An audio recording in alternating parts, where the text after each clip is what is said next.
जय श्री कृष्ण।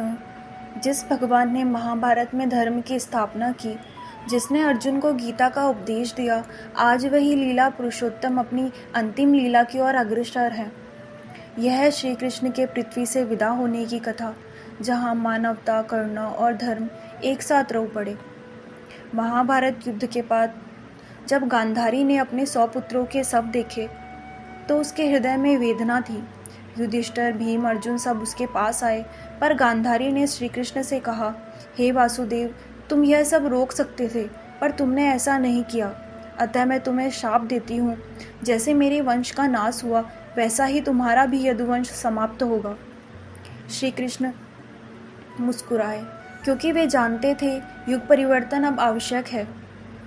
समय बीतता गया, यदुवंश बल में बढ़ता गया, पर विनम्रता और मर्यादा घटने लगी। एक बार कुछ यदुवंशी युवकों ने ऋषियों के साथ मजाक किया और उस मजाक से ऋषियों ने उन्हें शाप दे दिया, तुम्हारे वंश का अंत तुम लोगों के हाथों ही होगा।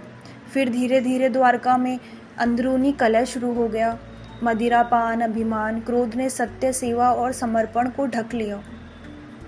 एक दिन प्रभास क्षेत्र में यदुवंशी एकत्र हुए थे।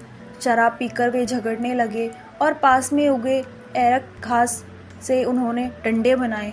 वह घास जो ऋषियों के शाप से लोह बन गई थी, वे उन डंडों से एक दूसरे को मारने लगे और कुछ ही क्षणों में यदुवंश स्वयं को संहार कर बैठा। बलराम जी समुद्र किनारे गए और समाधि ले ली। जब श्री कृष्ण, जो यह सब देख रहे थे, समझ गए कि उनकी लीला पूर्ण हो चुकी है, वे एक वन में एक पीपल के नीचे चुपचाप बैठ गए और ध्यान में लीन हो गए। तभी एक शिकारी, जिसका नाम था जरा, उन्हें हिरण समझकर तीर चला देता है। श्री कृष्ण घायल हो जाते हैं और फिर धीरे धीरे अपना मानव रूप छोड़ देते हैं। देवताओं के फूल गिरते हैं, गगन स्तब्ध हो जाता है, समय थम सा जाता है। श्री कृष्ण के जाने के बाद समुद्र ने द्वारका नगरी को निगल लिया। द्वारका नगर, जो सोने की तरह चमकता था, समुद्र की लहरों में विलीन हो गया।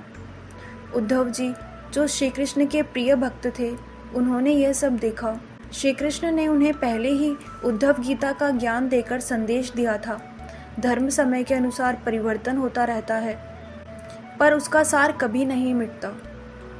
श्री कृष्ण का वियोग एक लीला का अंत था, पर हर युग के लिए एक नया आरंभ। उन्होंने धर्म की स्थापना की, प्रीति, करुणा और ज्ञान का बीज बोया।